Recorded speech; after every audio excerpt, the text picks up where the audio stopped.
On va voir aujourd'hui combien de temps il faut pour obtenir des résultats en musculation. Salut, c'est Fanny, on se retrouve aujourd'hui pour une toute nouvelle vidéo où aujourd'hui je vais aborder la question qu'on se pose toutes quand on débute la musculation: en combien de temps je vais obtenir des résultats. Alors déjà, ce que je peux vous dire, c'est que cette réponse est loin d'être simple. En fait, elle est surtout individuelle. Mais on va analyser ensemble les différents facteurs qui vont influencer positivement ou négativement notre progression en musculation afin qu'on puisse se faire une petite idée de quand est-ce qu'on va obtenir nos résultats. Et en fin de vidéo, je vais partager avec vous ma progression et mes résultats, en combien de temps ils sont apparus et surtout où j'en suis aujourd'hui après plusieurs années de pratique. Et d'ailleurs, si la vidéo vous plaît, n'hésitez pas à la liker, à vous abonner à la chaîne en activant la petite cloche pour ne rien rater des prochaines vidéos que je vous prépare. Alors le tout premier facteur qui va nous aider à savoir un peu combien de temps il va falloir attendre pour avoir nos premiers résultats, c'est le niveau sportif, votre niveau sportif. Alors la bonne nouvelle, c'est que quand on débute complètement en musculation, quand on part vraiment de zéro, les résultats sont rapides, les premiers résultats en tout cas. Parce que plus on est loin de notre potentiel maximum et plus on va progresser vite et inversement. Donc si vous êtes une femme et que vous touchez pour la première fois votre première paire d'haltères comme moi il y a quelques années, il y a de grandes chances que vous voyez les premiers résultats arriver assez vite. D'ailleurs, si vous débutez en musculation, j'en profite pour vous offrir un moyen de ne pas perdre de temps et de prendre tout de suite un bon départ en musculation. Je vous ai fait une formation vidéo gratuite que vous pouvez retrouver en description. En ce qui concerne les résultats, en général, les premiers résultats sont plutôt d'ordre de la force. On va prendre en force et lorsque les mouvements seront maîtrisés, la prise de muscle viendra forcément. Ensuite, le second facteur qui va influencer la vitesse de nos résultats, c'est la qualité de nos entraînements. Comme vous vous en doutez certainement, tous les programmes, tous les entraînements ne se valent pas et ne vous donneront pas les mêmes résultats. Par exemple, si votre entraînement manque d'intensité, que vous ne suivez pas de logique de progression pour imposer petit à petit une contrainte supplémentaire à notre corps, eh bien, il est probable que vous n'obteniez pas en fait les résultats que vous espérez. Et c'est bien dommage, parce qu'en général, on n'aime pas s'entraîner pour rien. Alors si, comme moi, vous n'êtes pas particulièrement doué, mais que vous souhaitez progresser malgré tout de la meilleure des façons, je vous conseille vraiment de mettre toutes les chances de votre côté en essayant d'avoir un entraînement construit de la manière la plus optimale possible. Il faut optimiser au maximum pour mettre le plus de chances de votre côté. Et je vous mets d'ailleurs une sélection de vidéos dans le petit en haut à droite de l'écran sur l'entraînement, sur comment construire son entraînement. Ensuite, le troisième facteur, ça va être la manière dont vous allez vous alimenter, la manière dont vous allez appréhender l'alimentation. Tout comme pour l'entraînement, pour vraiment progresser de manière optimale, pour mettre toutes les chances de votre côté pour obtenir vos résultats, ça va être vraiment nécessaire d'avoir un certain contrôle sur votre alimentation, sur votre diète. Et peu importe votre objectif, en fait, ça va être vraiment très important, que ce soit par exemple pour un objectif de perte de gras, un objectif de prise de muscle, de prise de masse. Manger de manière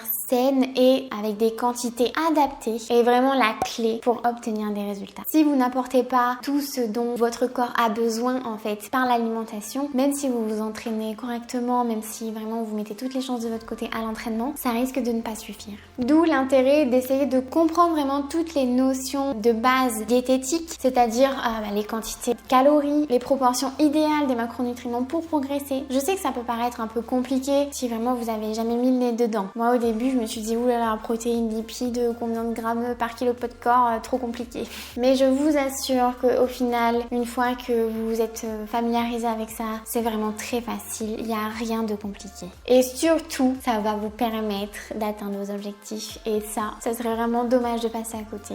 Et surtout, ça va vous permettre aussi de gagner beaucoup de temps. Ensuite, on passe au quatrième facteur qui va permettre d'influencer la vitesse de vos résultats, c'est la génétique. Alors la génétique dit de manière générale, on est d'accord que ça veut pas dire grand chose. En musculation, quand on parle de génétique, principalement on parle de morpho-anatomie. C'est-à-dire que nous avons tous des os, des muscles plus ou moins longs. Et en fait, ces longueurs vont déterminer nos points forts, nos points faibles. Et donc en fait, nos résultats probables. Pour vous donner un exemple, vous n'aurez pas le même rendu visuel, ni la même vitesse de progression au niveau des cuisses. Si vous êtes dans un cas où vous avez les fémurs longs et un buste court, ou si vous êtes dans le cas inverse, avec les fémurs courts et le buste long. C'est d'ailleurs pour ça que c'est assez compliqué de s'identifier à quelqu'un, de se comparer, surtout en termes en fait de progression, de prise de force et de résultats physiques. Après, sans parler de dopage, on a également tous de façon naturelle un taux d'hormones différent. Et ça peut aussi influencer la vitesse de nos résultats en musculation. Ensuite, le 5e facteur qui va influencer, c'est vos antécédents sportifs et alimentaires. Donc en gros, les activités physiques et sportives qu'on a fait dans notre enfance, dans notre jeunesse, et également comment est-ce qu'on s'est alimenté.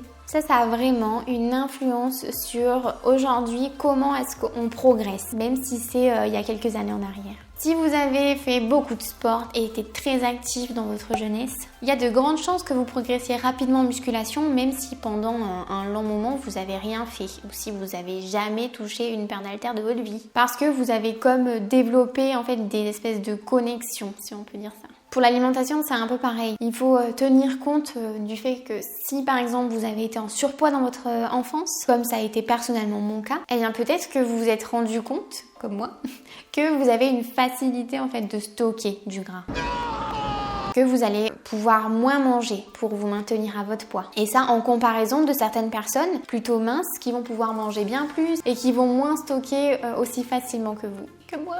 Après, je tiens quand même à vous rassurer, tout n'est pas perdu. Les antécédents sportifs et alimentaires, c'est qu'une partie des facteurs qui vont pouvoir influencer la vitesse de vos résultats. Et d'ailleurs, si vous êtes dans le même cas que moi, eh bien, moi aujourd'hui, j'ai obtenu des résultats. Donc, vous pouvez aussi en obtenir. Et enfin, le 6e et dernier facteur, c'est votre capacité à être régulière et patiente. Parce que même si vous étiez la femme la plus douée au monde, les résultats, en fait, ils n'arriveraient pas du jour au lendemain. Je pense que la patience, c'est la qualité qui est vraiment la plus importante dans cette pratique, qui est la musculation. Parce que si on manque de patience, en fait, on va être tenté de vouloir changer à chaque fois parce qu'on se dit « Ah, ça marche pas, je change de régime, je change d'entraînement. » Et ça peut être vraiment un frein au progrès. Donc, maintenant qu'on a vu tous ces facteurs, combien de temps pour avoir des résultats? Donc si on prend mon propre cas, comme je vous l'ai dit, moi j'ai fait quelques excès alimentaires. J'étais en surpoids pendant une grande partie de mon enfance et de mon adolescence. Et concernant le sport, j'ai pratiqué du sport, mais c'était du sport assez doux, comme de la danse par exemple. Donc on peut dire que ça partait pas très bien pour la musculation. Mais j'ai été assidue. Je m'entraîne depuis 2017, de façon vraiment régulière et surtout sans interruption. Même en étant en vacances, je continuais à m'entraîner. Et j'ai cherché constamment à améliorer mon alimentation, mon entraînement. Je dois dire que j'ai vu